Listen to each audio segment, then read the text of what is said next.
welcome back to the Mega Meeple, the show all about gamers and the games that bring them together. I am Tom. I'm Al. Thanks for downloading us. We appreciate you taking the time to listen to our show. And if you haven't already, you can subscribe to us on iTunes. And while you're there, be sure to put out some of that 5-star loving and leave us a happy review. It really helps us out. And we are on all the different social networks, even the ones you can't even think of. Instagram. What else is out there, Tom? We got all kinds of stuff. We got Twitter. We got Facebook. We got. We're also available, as Tom indicated, on a website. We're at the www.themegameeple.com. That's all one word, themegameeple.com. And you can find some of the information about what we do here on that site. Very good. So, without any further ado, let's whip up some mac and cheese, grab a Mountain Dew. Let's get on with the episode. All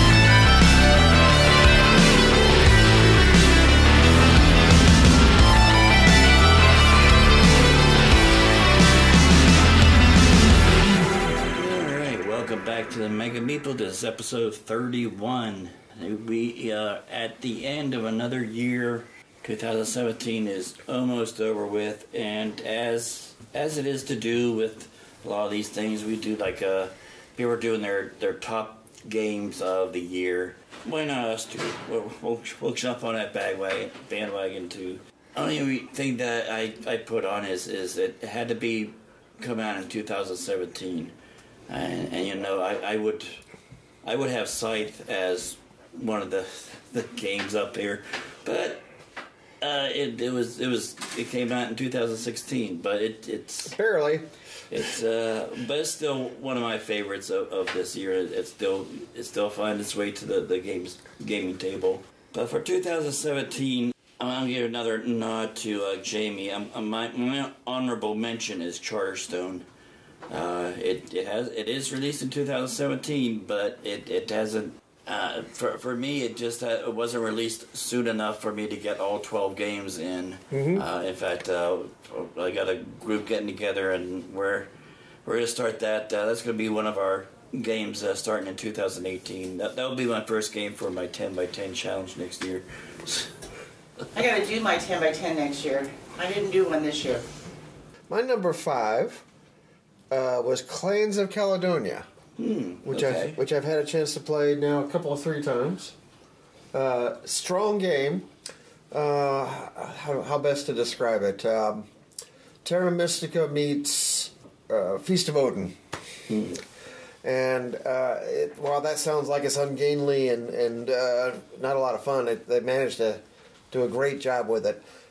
Plus, I enjoy the theme, which is Scotland of old, and the families and clans back from those days.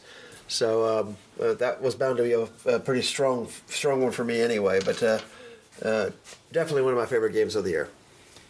All right. Well, my number 5 is Santorini. In fact, this game was real popular, and now I don't know if it's coming up with a reprint soon or something, but I can't find it anywhere. It's but they say it's you can learn it in 10 minutes and play for a lifetime. The cool game, and the way they have you're building on top of these houses and buildings and things, that just the way that all goes together, and it plays pretty quick too. But a lot of people ate that game up. Santorini at number 5. Number 4 for me, I've played once so far, but I enjoy the legacy games styles enough, and I've played the game at least once to get an idea of how the system works fairly well, would be the Pandemic Season 2. Okay. I loved the first season. I thought they did a terrific job of creating the legacy campaign style for that particular style of game, and Season 2 did a good job of following up, yet making it different. So that would be my number 4. My number 4 is the Unlocked series. Good choice. These escape rooms and exit rooms have been I first heard about them at like Gen Con and some of these gaming cons, but now, particularly in the Charlotte area, there's actual businesses that specialize in that. We have a friend who designs them. Oh wow! Okay. Yeah.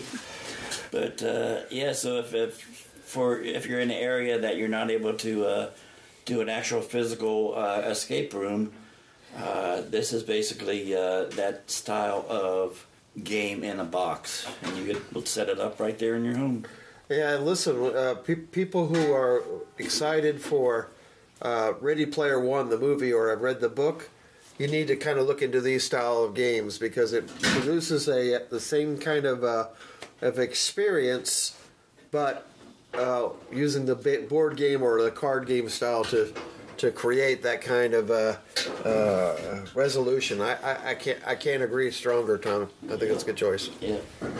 Now, my number 3 is Massive Darkness. For those of you who like things like Zombicide or Black Plague, The Others. And in fact, there's one of the things that you get through the Kickstarter now, or when it was on Kickstarter, was a Zombicide Black Plague crossover thing, so you can play the miniatures Massive Darkness into Zombicide. And yeah, this one really went gangbusters on Kickstarter, and it's still going gangbusters now in retail. All right, so my number 3 is a kind of a follow-on, but yet a different game from Above and Below. Mine is Near and Far, which came out a couple of months ago. I've had a chance to play that several times with some of our friends, and it's one of our new favorites. I really enjoy the mixture of board game strategy and somewhat role-playing, where you're making decisions in regards to what would your character do under these set of circumstances. Okay. And it also fulfills the campaign game / not legacy game, because you're not really tearing anything up, but you use up individual maps and to go through the process of creating the campaign. So a strong entry, in my opinion. Near and Far. Okay. My number 2 is, I think, one of the fastest turnaround of a Kickstarter I've ever seen. Like within 3 or 4 months from the time the Kickstarter ended and to the time that the backers got their copy. And it's a cool game from the makers of Too Many Bones. It's a game called Trip Lock. Okay. It's a 2-player game. It's sort of like a memory abstract game, and they also have some scenarios or cards in there that you can play solo. Where you're basically going against the AI or the room, so to speak, and you're basically trying to pick this lock, and the mechanisms keep rotating around and shifting positions and stuff like that. And you have to try to pick this lock to get a variety of different symbols in a certain order or a certain number of them to break that lock. And you have to, the first person to, I think, break so many locks or get so many points wins the game. All right, so my number 2, Ethnos. That's a good one. Is at first look, the box is kind of plain. Yeah, at first I was like, what? Okay, what's there? What is it? Yeah. Then you open it up and you lay it out, and the board's kind of boring, and the pieces that go to it are kind of boring, and then you play it. Yeah. And it has a lot of interesting layout to it. It's an area control game with kind of a pseudo role-playing twist. It is different from almost any game that I've played before. Yeah. And I look forward to sitting down and playing it every time I get a chance. Yeah, I played at the Extra Life event, and we had 6 players, and wow, that game went real fast. There was no lag time. Yeah, bam. Yeah, so that was pretty neat. It's thinky, yet somehow even AP people don't AP on it. Right. I can't explain it any better. So, what's your number 1 for 2017? Mine might be a surprise. It's not got a lot of press. It's not really visible out there a lot. It wasn't in the hotness as far as I know, but it's a game called Sagrada, and we talked about that last week's in the features about our Christmas lists. And it is gorgeous. Just, the exact opposite of what we were just talking about with Ethnos. Yeah. You look at the box. The box is gorgeous. You open it up, it's even prettier because it's all based on a stained glass theme.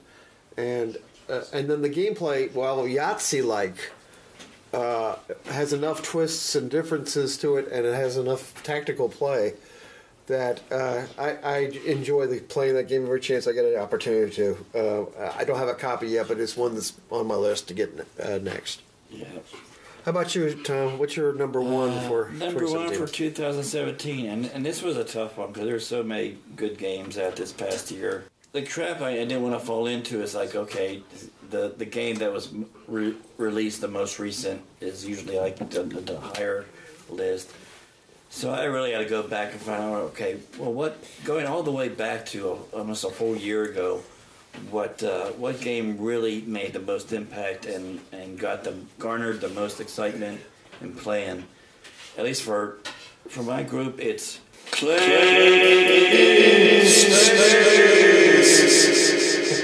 So that's that's the third iteration of the Clank, I guess, franchise or series, but thus far that's one of those games that once you play it, it's like, well, do you want to play Clank the original, or you want to see?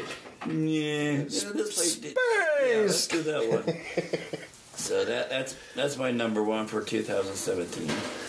So what about you? Do you have anything that you thought we've missed for 2017? Oh, I'm sure we missed quite a few, but let us know in the comments, or even go to any of our social media outlets and follow us there and leave a comment to our Facebook, Twitter, anything like that. Heck, you can even bring out the pitchfork. The flames, the torches. Yeah, and storm our houses telling us we're fools.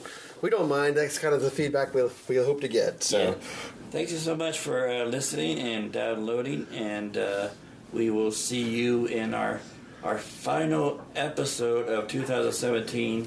We will look forward to 2018 and talk about what we anticipate. What games are we most looking forward to, at least that we know of, that's been announced for 2018 release. Yeah, that's always a track, isn't it? Yeah. So we will see you next time.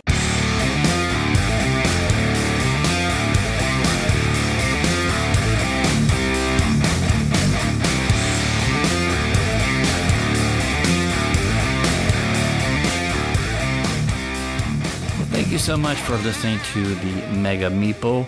If you'd like to help us out with hosting costs for the podcast, you go to our Pod Pledge site and donate $1 or so every month. Really helps out. Yeah, we also have a Patreon presence, and we'd be happy if you also help us out there.